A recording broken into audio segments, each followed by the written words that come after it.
안녕하세요. 돈 파는 가게 대표사원 김강주입니다. 결혼 70주년인데 대놓고 바람을 피운다면 어떻게 해야 할까요? 결혼 70주년이면 사랑하기에도 모자랄 시간인데 대놓고 바람을 피운다면 도대체 어떻게 해야 할까요? 미국 이야기입니다. 올해가 한미동맹 70주년이죠. 그리고 우리가 알다시피 미국은 트럼프 대통령 때부터 중국 죽이기, 소위 중국과의 백근 전쟁을 시작했죠. 그리고 특히 한미동맹 70주년을 맞은 올해 한국은 미국의 중국 죽이기에 적극적으로 참여하고 있습니다. 그런데 최근 어떤 소식들이 전해졌냐 하면요. 중국의 배터리 소재 기업이 있습니다. 고션이라고. 이 고션이 미국의 미시간주에 양극재, 음극재 공장 건설을 하는 것을 미국의 외국인 투자심의위원회에서 승인했습니다. 그러니까 이제 삽질하는 것만 남아 있는 거죠. 뿐만 아니라 최근 중국 업체가 미국의 인플레이션 감축법 IRA라 하죠. 이 감축법에 따른 보조금 1억 8천만 달러를 수령한다는 소식도 있습니다. 그러니까 미국과 중국의 무역 전쟁으로 인해서 중국계 배터리 업체들이 미국 정부 차원에서 보조금을 받는 것이 완전히 없을 것이다 라는 기대가 사라진 것이죠. 또한 미국 정부가 미국의 전기차 업체들에게 제공하는 보조금에서도 한국차 등은 모두 배제되었습니다. 자, 그러니까 이런 일련의 사태들을 보면 그동안 미국의 중국 죽이기에 적극적으로 참여했던 한국을 떼놓고 바람 피우는 미국이 아닌가, 특히 한미동맹 70주년에서 이런 생각이 드는 거죠. 자, 그런데요, 세계는 요즘 특히 경제 측면에서 일부 일처에서 일부 다처제로 바뀌고 있다고 합니다. 자, 그렇다면 이런 이야기가 도대체 무슨 뜻인지, 그리고 왜 이런 일이 벌어지고 있는지를 이해해야겠고, 그 다음에 그것을 우리의 투자에 어떻게 적용해야 하는지도 알아봐야겠죠. 자, 본격적으로 시작하기 전에 혹시 유튜브의 자막 설정을 모르시는 분들은 지금 보시는 동영상 화면 아래에 이런 표시 있죠. 빨간 이 표시를 클릭하면 자동으로 자막이 나옵니다. 아주 정확하게 나오니까 참고하시고, 젊은 분들은 다 알고 계시는데 가끔 시니어 분들은 모르는 경우가 많아요. 그래서 설명드리는 겁니다. 이왕 클릭하시는 김에 돈 파는 가게 좋아요, 구독 버튼도 함께 클릭해 주면 좋겠습니다. 자, 국제관계의 새로운 변화, 즉 일부 일처, 일부 일처는 뭐죠? 일국의 이익만 강조하는 거죠. 일부 일처에서 일부 다처, 상호 견제와 이익의 시대로 전환되었다, 재편되고 있다. 자, 이 말씀 드리고 싶습니다. 자, 구체적으로 일부 일처에서 일부 다처로 변화하는 가장 상징적인 관계가 바로 미국과 사우디 그리고 중국과의 관계입니다. 아시다시피 2018년도이죠. 사우디아 실질적인 1인자 빈 살만 왕세자 측에서 언론인 자말 카슈크지를 살해했습니다. 무참하게. 그 사건으로 인해서 미국의 바이든 대통령은 사우디 빈 살만을 살인자라고 부르고 사우디를 왕따로 만들겠다고 했습니다. 아시다시피 오랫동안 사우디와 미국은 혈맹 관계였습니다. 미국은 사우디를 통해서 달러가 기축통화가 될 수 있는 석유 수출의 달러화 결제, 그것 때문에 미국의 달러가 기축통화가 되었고, 또 미국은 사우디아라비아가 아랍 지역에서 백권을 차지할 수 있도록 국방, 외교, 정치의 모든 영역에서 적극적으로 지원했죠. 그러니까 미국과 사우디는 일부 일처제였습니다. 그런데 아까 말씀드렸던 자말 카스큐지 살해 문제 때문에 본격적으로 비틀어지기 시작합니다. 사실은 그 전부터 이런저런 갈등들은 좀 있었지만 본격적인 것은 자말 카스큐지 살해 문제였죠. 그렇다고 가만히 있을 사우디는 아니었고, 특히 지난해 석유 감산을 요청했던 미국의 바이든 정부의 설득을 뿌리치면서 공개적으로 망신 주면서 미국과 사우디의 관계는 크게 벌어지기 시작합니다. 그런데 세계는 지금 탈탄소, 탈석유 시대입니다. 그렇기 때문에 사우디 입장에서는 그동안 누려왔던 석유 패권을 조금이라도 더 길게 유지해야 하고, 그 기간 동안 최대한의 이익을 거둬야 합니다. 그렇기 때문에 미국의 비를 다 맞춰줄 여유가 없다라고 생각했던 거죠. 뿐만 아니라 미중 패권 전쟁, 즉 미국이 중국을 고립화시키는 과정에서 지나치게 미국의 일방적인 이익만 강조했다라는 사실들이 드러나면서 특히 중동 산유국들은 중국, 러시아와 같은 다른 강대국들과 정치, 경제적, 심지어 안보적 관계를 확대하면서 그동안 미국 일변도, 즉 일부 일처제였던 외교 정책을 다변화하고 있습니다. 심지어 이들 국가들은 러시아의 우크라이나 침공조차 떼어놓고 비난하지도 않았습니다.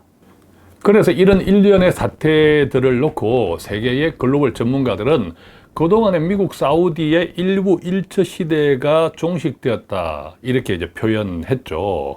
뿐만 아니라 사우디는 한 발 더 나아가서 중국과 밀착하게 접촉합니다. 중국의 시진핑은 지난해 사우디를 방문해서 무려 38조 원 규모의 투자 협정을 맺고, 또 중국은 그동안에 아랍에서 앙숙이었던 두 나라 있죠. 사우디와 이란. 이 사우디와 이란 사이를 7년간의 갈등을 해소하고 중재시키는, 관계를 정상화시키는 등 이 중동에서의 외교적 입지를 크게 강화하고 있었죠. 가장 결정적인 것은 사우디가 중국에 위안화로 원유를 결제할 수 있다라는 이야기까지 했습니다. 자, 그러면 달러 패권에 아주 치명적인 악영향을 초래하게 되는 거죠. 자, 사태가 이 지경에 이르니까 미국이 그냥 두고 볼 수는 없겠죠. 특히 사우디와 밀착하는 중국을 견제할 필요가 있고, 자, 그런데 미국은 절대 손해보는 관계 장사는 안 합니다. 자, 예를 들어서요, 사우디의 빈 살만이 석유에서 탈출하기 위해서, 석유 경제에서 탈출하기 위해서 우리가 알고 있는 640조 규모의 네옴시티, 자, 640조 원 규모의 네옴시티에도 미국은 당연히 참여하고 싶겠죠. 그 다음에 사우디는 미국의 아주 국방, 항공 이쪽에서는 아주 큰 고객입니다. 최근만 하더라도 원화로 약 346조 원에 달하는 사우디 주문이 대기 중이라고 합니다. 자, 이런 입장에서 사우디가 미국과 멀어지고 중국과 밀착하는 것을 지켜볼 수는 없죠. 그래서 다시 적극적으로 미국이 사우디에 붙기 시작합니다. 최근에 어떤 일이 있었느냐 하면 다 알고 계시는 것처럼 100년이 넘는 역사의 미국 PGA 골프 투어가 있습니다. 이 100년이 넘는 세계적인 PGA 골프 투어가 고작 작년 6월에 첫 대회를 열었던 LIV 골프. 자, LIV 골프는 사우디의 국부펀드가 후원하는 신생펀드입니다. 지난해 첫 대회를 열었죠. 그런데 100년 역사가 넘는 PGA 골프 투어와 지난해 첫 대회를 열었던 사우디의 LIV 골프가 합병하는 일이 일어났습니다. 이게 말도 안 되는 사건이죠. 그것도 하필이면 토니 블링컨 미국 국무장관이 사우디를 공식 방문한 첫날 전격적으로 발표되었습니다. 자, 그래서 결과적으로 보면 원래 사우디와 미국은 일부 1차였다가 그 관계가 틀어지면서 사우디가 중국에 붙었고, 그것이 미국을 자극해서 다시 미국이 사우디와 붙고 있는 형국입니다. 그러니까 결과적으로는 일부 1처에서 다시 일부 다처, 즉 상호 견제와 이익으로 돌아선 거죠, 관계가. 자, 그런데 우리 한국은 어떻습니까?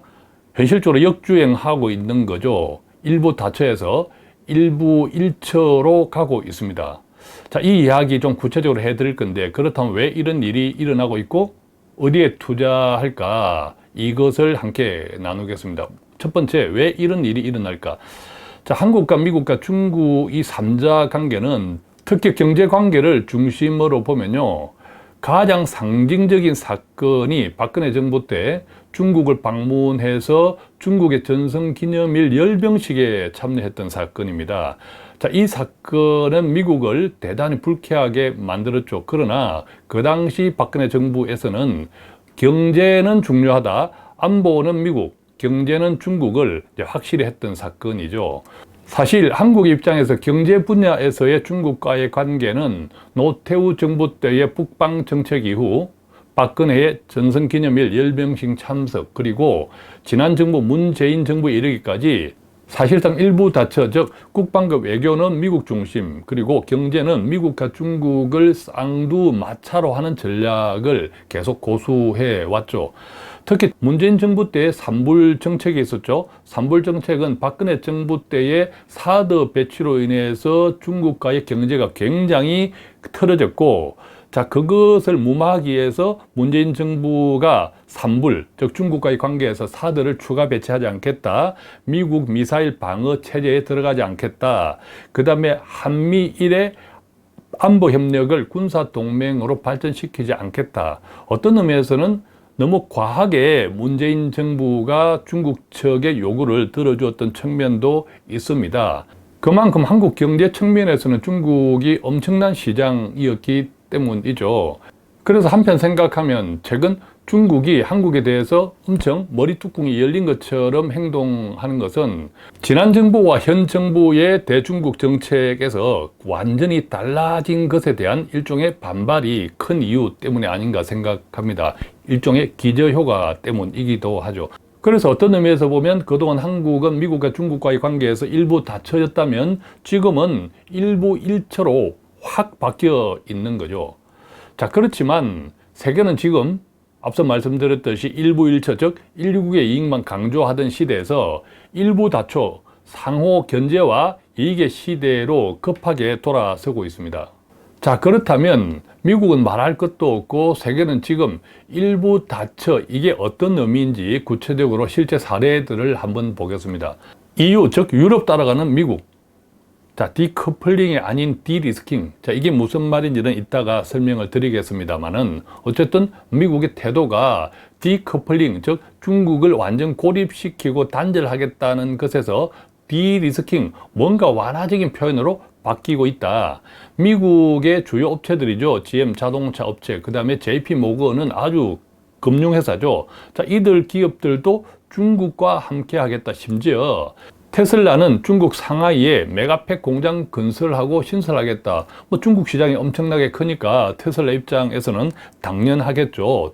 그런데 더더구나 최근에 중국이 미국 반도체 업체 마이크론의 수출을 제재했습니다. 그런데 이 같은 마이크론이 앞으로 수년간 중국 시안에 7,700억 원이나 투자하겠다라고 합니다.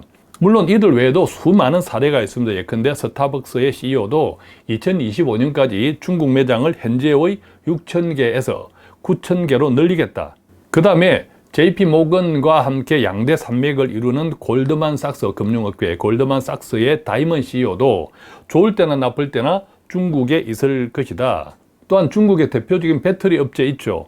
CATL. 자, 이 CATL이 미국의 대표적인 자동차 기업 GM에 전기차 배터리 공급을 하기로 했답니다. 사실 그동안에는 GM은 한국의 LG화학이 단독 공급을 하고 있었는데 그 단독 공급이 틀어진 거죠. 뿐만 아니라 CATL은 다른 나라들, 즉 폭스바겐, BMW, 테슬라 물론 그러고 이번에 GM까지 고객사를 확보하면서 글로벌 완성체 업체와의 관계를 한층 넓히게 되었습니다. 앞서 말씀드린 머스크도 마찬가지죠. 테슬라는 디커플링, 즉 중국 고립 정책에 반대한다 노골적으로 이야기했고 중국 사업을 계속 확장하기 원한다라고 했습니다. 이처럼 글로벌 기업들의 CEO들이 대거 중국행을 서두르고 있습니다. 그동안 미국의 중국 탈고립화 정책, 디커플링 때문에 사실 좀 움츠러들었거든요. 그런데 최근 확 달라지는 모습들을 보이고 있습니다. 전기차, 금융, 유통 등 분야를 막론하고 G2 간의, 즉 미중 간의 갈등의 고조에도 협력 강화 행보를 이어지고 있다라는 겁니다. 자, 이 정도 보면 한국은 역주행한다. 여기에 일부 다처에서 오히려 일부 일처로 역주행하고 있다. 어떤 의미에서는 한국만 왕따되고 있지 않나 이런 염려를 하지 않을 수가 없는 거죠. 자, 그럼 이제 좀 구체적으로 디리스킹이 뭔지 한번 살펴보겠습니다. 이 디리스킹은 중국 디커플링에서 중국 디리스킹, 이 말은 그동안에 미국의 중국 완전 고립, 완전 분리해서 이제는 완전 분리가 아니라 미국의 위험한 부분만 관리하겠다라는 것으로 전환되고 있다. 그 위험한 부분이 구체적으로 보면 어떤 겁니까?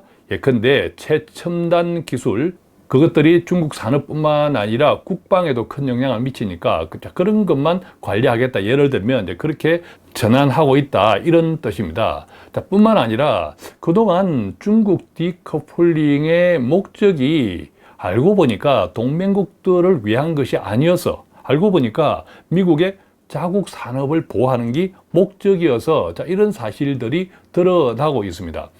물론 이 중국을 견제하기 위해서는 자국 산업 보호 과정에서 미국 입장에서 필연적일 수밖에 없었던 거죠. 그런데 미국의 자국 산업을 보호하는 데 있어서 동맹국에 대한 배려는 전혀 없었다. 예컨대 보조금도 한국은 물론 유럽 기업들도 적용하지 않았다. 자, 이런 등등을 보면서 오히려 미국을 대신해서 중국을 압박하는데 동맹국을 이용하고 있다.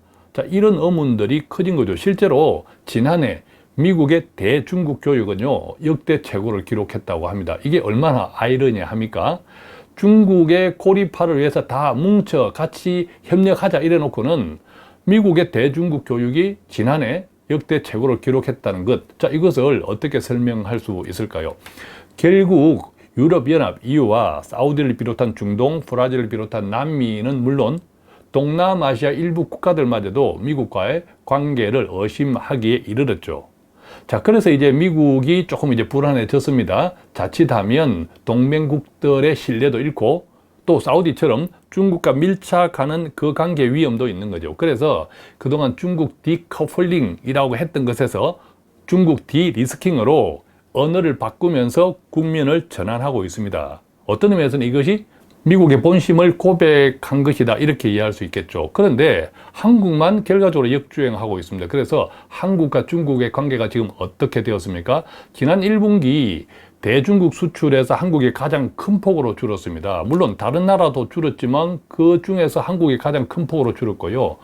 결과적으로 대중국 교역에서 그동안의 흑자국에서 한국이 적자로 돌아섰습니다. 대중국 수출 규모만 보더라도 2등에서 5위 엄청나게 떨어진 거죠. 미국과 일본, 호주에도 밀렸고, 그 다음에 중국의 전체 수입하는 물량에서 비중이 1년 사이에 8.1%에서 6.2%로 크게 떨어진 거죠.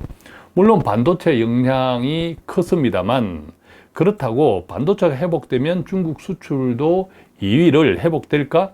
저는 조금 의문을 가집니다. 왜냐하면 여행이라든지 게임, 자, 게임도 중국에서 일종의 허가 판권이 나와야 되는데 판권이 거의 지금 새로운 판권이 나오지 않습니다. 그 다음에 뷰티, 화장품 업체는 난리가 났죠. 경쟁력도 떨어졌고, 뿐만 아니라 산업 쪽에서 중간재, 이쪽도 중국 산업도 계속 성장하고 있거든요. 그러다 보니까 경쟁력도 감소하고 있습니다. 특히 이웃 일본과 비교해보면 일본의 중국 수출은 한국보다 덜 감소했습니다. 왜냐하면 일본의 중간재는 한국보다 오히려 하이엔드가 많기 때문에 그런 영향이 아닐까 생각합니다. 이런저런 것들을 생각하면 과연 반도체가 회복된다고 해서 중국 수출도 2위를 회복될까? 그것은 제가 조금 의심스럽다, 이런 측면이고요. 심지어 지난 4월 중 한국을 방문한 외국인 관광객 수가 팬데믹 이전인 2019년 4월보다 절반가량 회복했습니다. 전체 외국인. 자, 그 가운데서 국가별로 다른데 미국인은 106%가 회복됐고 태국인은 77%, 베트남은 69%가 회복됐는데 반면 중국인 관광객 회복률은 24%에 그치는 거죠. 이것은 중국이 한국에 대한 단체 관광을 아직 열어주고 있지 않습니다. 그 영향이 가장 크죠. 자, 그렇다면 중국과의 갈등으로 인한 한국 기업들의 실적이 도대체 어느 정도 되었을까? 대표적인 사례들을 보면요, LG생활건강, 중국의 화장품을 비롯한 많은 소비재들을 수출하는 기업이죠. LG생활건강. 현재 주가가 한 50만 원대 초반인데 최고 주가가 170만 원이 넘었습니다. 그래서 지금 현재 주가랑 최고 주가를 비교하면 거의 3분의 1 토막 수준이고요. 아무리 퍼시픽도 마찬가지죠. 지금 현재 10만 원대 초반인데 최고 주가가 30만 원이었으니까 거의 3분의 1 토막 났죠. 최근 2개월 정도를 보아도 마찬가지입니다. 화장품 쪽에 아모레, 아모레퍼시픽, LG생활건강 이런 등등은 20% 30% 가까이 하락했고요. 최근 2개월 동안. 그 다음에 호텔, 카지노, 관광 쪽, 파라다이스, 롯데 관광개발 이런 쪽들도 거의 20%까지 하락을 했죠. 자, 그렇다면요. 이 같은 국면에서 두 번째 문제입니다. 어디에 투자할까 고민이 아니 될 수 없겠죠. 제가 한 4가지 정도만 말씀드리고 싶습니다. 물론 제가 말씀드리는 것은 제 생각입니다. 투자에 참고만 하시면 좋겠습니다. 첫 번째는 중국 관련 종목은 아무래도 한겨울이죠. 사드의 추억이 새록새록 돋아납니다. 회복 시기는 글쎄요. 물론 회복되겠죠. 중국도 계속 강경하게 나가는 것은 중국 입장에서도 좋지 않기 때문이죠. 그렇지만 과거 사드의 사례를 보면 빨리 회복되기는 힘들지 않을까. 그래서 중국 관련 종목은 당연히 한겨울이다. 그 다음에 두 번째 반도체 보면 장기 투자는 조금 고민이 필요하지 않을까 생각합니다. 왜냐하면 이것은 미국의 전략적 이해와 상충되기 때문입니다. 미국은 미국의 자국의 반도체를 부활하기를 원하죠. 그런 의미에서 보면 장기적으로 삼성전자를 이용하고 있을 수도 있다라고 생각이 됩니다. 그래서 미국의 전략적 이해와 상충되는 한국의 반도체는 장기 투자는 조금 고민해야 되지 않을까라는 생각이 들고, 대신 최근 AI, 그 다음에 자율주행 등 이 반도체 소부장 업체 이런 등등에 관심을 가지는 것이 좋지 않을까. 이쪽 기업들의 수익 탄력성, 주가 탄력성이 더 크지 않을까라는 생각이 듭니다. 물론 이 같은 작은 기업들의 주가는 장기 투자는 또 위험할 수 있으니까 주가를 흐름을 잘 보셔야 된다는 부담감은 있습니다. 세 번째, 2차 전지. 자, 중국과 미국의 미를, 그죠? 아까 말씀드렸죠. 그 다음에 특히 중국의 배터리 업체들이 유럽과 굉장히 활발하게 협력을 하고 있습니다. 자, 그것 때문에 자칫 공급 과잉이 일어날 수도 있고, 배터리도 물론 높은 기술이지만 반도체만큼은 못하죠. 그래서 빨리 따라잡힐 수 있는 위험이 있습니다. 지금은 K배터리가 최고지만 앞으로는 알 수 없다라는 거죠. 또한 가격 경쟁에 좀 주의해야겠죠. 아무래도 중국제가 쌉니다. 자, 그런 등등을 생각할 때 2차 전지 분야의 주가 흐름도 조금 민감하게 지켜봐야 할 필요가 있다, 이런 생각이 들고, 대신 배건전지나 또 전고체 배터리, 그 다음에 장비 업체에 상대적으로 좀 관심을 가지는 것이 어떨까 생각합니다. 물론 앞서 말씀드렸듯이 작은 기업들은 장기 투자는 위험할 수 있으므로 주가 흐름을 계속 관찰해야겠죠. 그 다음에 네 번째는 방위산업이나 미래산업, 그 다음에 헬스케어에 지속적인 관심을 가지면 좋겠습니다. 최근에 AI 소프트웨어라든지 또 신재생, 신약 개발 이런 등등, 특히 헬스케어 쪽은 조금 소외되어 있는 종목이기도 하죠. 그렇지만 헬스케어는 계속 성장합니다. 조금 소외되어 있을 때 오히려 관심을 가지는 것이 어떨까라는 생각도 해봅니다. 자, 오늘은 이렇게 결혼 70주년에 떼어놓고 바람 피우는 미국이라는 제목으로 최근 특히 경제 영역에서 급격하게 달라지고 있는 국가 간의 관계를 이해하는 시간을 가졌습니다. 그래서 첫 번째, 왜 이런 일이 벌어지고 있을까? 그리고 두 번째, 그렇다면 우리는 어디에 어떻게 투자하는 것이 좋을까라는 것도 함께 나누었는데, 구독자분들께 조금이라도 도움이 되었으면 좋겠습니다. 고맙습니다.